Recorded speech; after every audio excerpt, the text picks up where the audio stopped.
கண்ணில்லை என்றாலும் நிறம் பார்க்க முடியாது.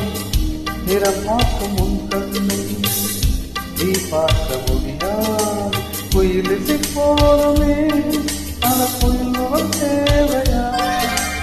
உணர்வுகள் போலுமே அதன் உருவம் தேவையா? கண்ணில் காட்சி தோன்றிவிட்டால் கற்பனை கேட்டுவிடும்.